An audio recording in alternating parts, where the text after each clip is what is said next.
Could Dolphins GM Chris Grier swing big in a trade with the Washington Commanders to acquire defensive lineman Jonathan Allen? Defensive line is a need for the Miami Dolphins, and Grier has made some big-time trades in the past, and this is one of the biggest needs. So I think the connection could be there. I want to talk about Allen as a player and if it makes sense for the Miami Dolphins, but you might be wondering why we are talking about a Jonathan Allen trade. Well, it's actually on Tuesday morning before the NFL Combine got underway. It was reported that the Commanders had trade conversations centered around Pro Bowl defensive lineman Jonathan Allen. Washington plans to do right by the player, and Allen's camp is involved in helping him land in the right spot, either via trade or free agency, which is interesting, which we'll talk about later on. He has 1 year left on his contract at $15 million. Well, we mentioned the needs for the Dolphins roster. Defensive line comes in at number 3 on my list. I think it's very clear what number 1 is. We've talked about this list over and over in this offseason. But interior offensive line, left guard, right guard, biggest need for the Miami Dolphins. You also need to completely overhaul your safety room. But then defensive line alongside Zach Sealer is that next position that needs to be addressed, either free agency, the trade market, or the NFL draft. So Jonathan Allen could make sense for the Dolphins. And before we get into Allen, I want to make sure you're following us over on Instagram at Dolphins Today IG, because we put out more content on the Dolphins over there outside of our YouTube videos, whether it's short form content, just normal posts. We interact as well. If you want wall-to-wall coverage outside of our YouTube shows and live shows, go follow us on Instagram, Dolphins Today IG.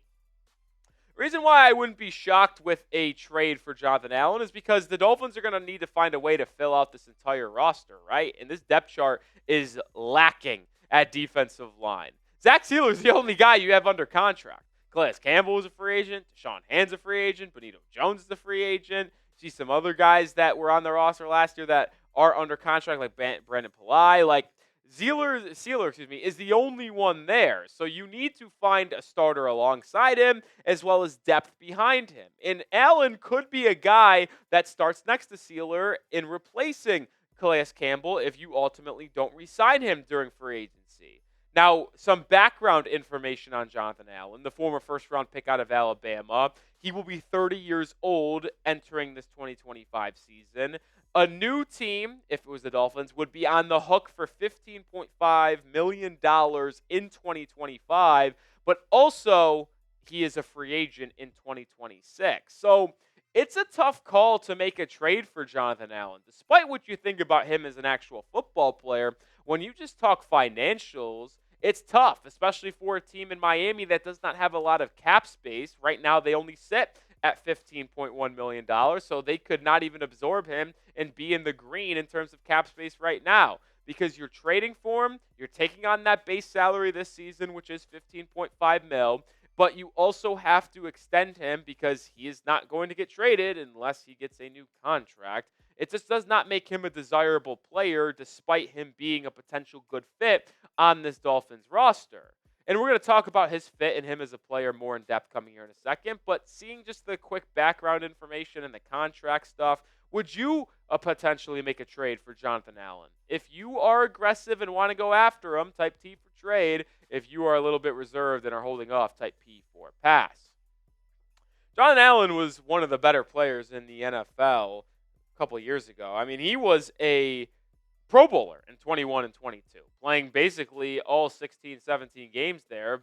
And he played all 16 out of 17 games in 2023. He dealt with injuries in 2024 for sure. But you see his numbers just slowly declining year in and year out, right? The tackles are dipping. TFLs are dipping. The sacks are dipping, almost 2 sacks a season. Like, Allen, as one of the most dominant pass rushing defensive linemen on the interior in the 2019 to 2022 kind of 4-year stretch, has not really been the same over the past 24 games that he's played. And I mentioned earlier on, he's 30 years old. How much time does Jonathan Allen have left in him of good football? And if you are making the correct or just presumed assessment that he is declining, then you still have to ask yourself and go back to that $15.5 million contract for this season. Is a player that is currently on the decline worth $15.5 million per season, this season at least. I don't know if he is. And there's just more numbers to back up his kind of descent here, unfortunately, in the NFL. You look at his pass rush grade from PFF and on the left side and his pressures on the right side. It's going down just like the raw statistics every single year since 2021. And that shouldn't come as a surprise, right? Like, as you get older, your production is just going to naturally decline, especially in one of those positions like defensive line that requires physicality, quick first step, burst, athleticism. Like, as you get older, those things dissipate, right? So you're just naturally not going to be as good. So, like, when you're talking about trading for Jonathan Allen, whether I'm doing it, whether other people creating content are, or you are with your friends and family at home, we have to quickly realize that the Jonathan Allen that would be playing for the Dolphins in 2025 is not the same dominant Pro Bowl version that we have ingrained in our minds and remember in the 21 and 22 seasons. That 9-sack, 8-sack interior defensive lineman type of guy just isn't in there anymore. Now, maybe I'm wrong and he has a resurgent 2025 season with the Dolphins or somewhere else. If it was with Miami, I would gladly be wrong. But I just don't see that actually coming to fruition. And we'll continue the conversation here in a second. But we are sponsored by Factor. I love Factor meals. It makes sure I'm eating healthy and right. And I want to make sure you are hooked up with them today. Factor meals optimizes your nutrition with chef-made gourmet meals that make eating well easy. They are dietitian approved and ready to heat and eat in just 2 minutes so you can fuel right and feel great, no matter what life throws at you. With 40 options across 8 dietary preferences on the menu each week, it's easy to pick meals tailored to your goals. You can choose from preferences like Calorie Smart, Protein Plus, or Keto. I prefer the Calorie Smart and Protein Plus type of options because as I'm in the gym every day, I need the protein to help build those muscles. The Calorie Smart also limits the amount in. They also have really good wholesome smoothies, breakfast, grab-and-go smokes, or snacks, and more add-ons to help make your overall diet just more complete. So join me, eat smart with Factor. Get started at factormeals.com/factorpodcast and use code FACTORPODCAST to get 50% off your first box plus free shipping. That's code FACTORPODCAST at factormeals.com/factorpodcast to get 50% off plus free shipping on your first box. Link is in the description and comments of today's video. We talked about Jonathan Allen declining in terms of his pass rushing over the last 4 seasons, but there's also added skepticism from my end. Although he's a very good player and has been good at some points in his career, he has not been as good as a run stopper compared to his ability to rush the passer in his career. And if his pass rushing ability is decreasing, but his run defense has always been trailing and behind, well, then what type of guy are you getting now? You look at his career rush defense grades from PFF, the bottom of his career the last 2 seasons at 37.9 and 41.3. But you look at the grades, they've never been spectacular. They've been middle of the pack or slightly above average at absolute best. Like his best run-stopping year was his rookie season in 2017. Like, I think Jonathan Allen is a good football player. I think he's had a really good career.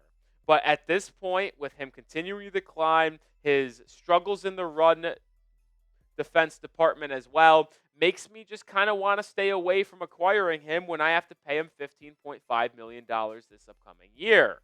But make sure you are subscribed to the channel because whether it's Dolphins trade rumors, news, or anything else, we will have you covered on a daily basis. We are also dropping 2 videos a day sometimes, so make sure you are on the lookout, have those notifications turned on as well. Join us here at the channel.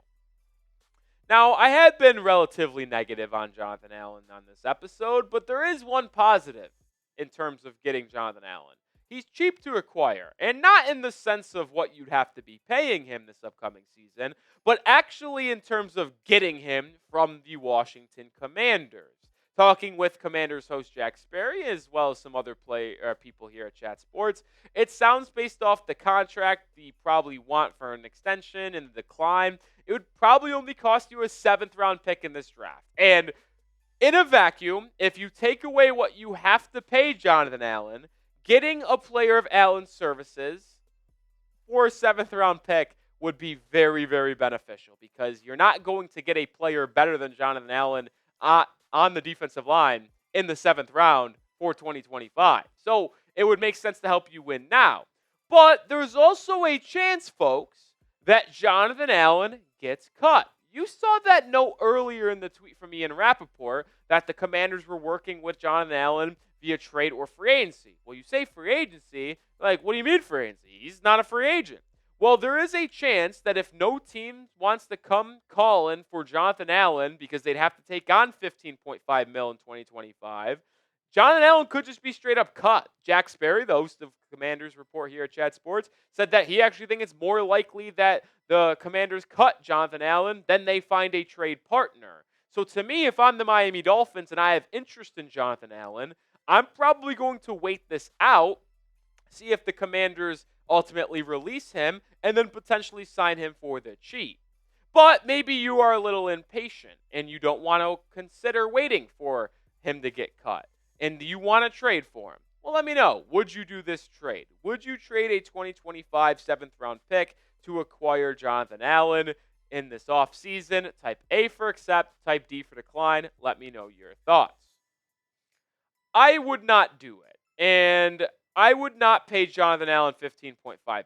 Now, I would ultimately sign Jonathan Allen on a $6 million, $7 million deal in NFL free agency if the Washington Commanders release Jonathan Allen. But in terms of having to trade for him, even though it would likely only cost a 7th-round pick, I just cannot take on that $15.5 million in 2025. The Dolphins don't have a lot of cap space. Jonathan Allen would not make a large difference on this football team. He would help, but he would not move the needle. And I am not paying anyone that is not going to be here long term or move the needle for 2025, $15.5 million. So unless it's in free agency for cheap, I am not moving for Jonathan Allen. But if the Dolphins do make a move in free agency, the trade market, or anything comes out around the draft, we will have you covered. So as I always say, make sure you subscribe because we will have you covered. And if you're still watching the video and are not subscribed, you clearly like what we're doing. So why not just hit that sub button and lock us in for Dolphins coverage?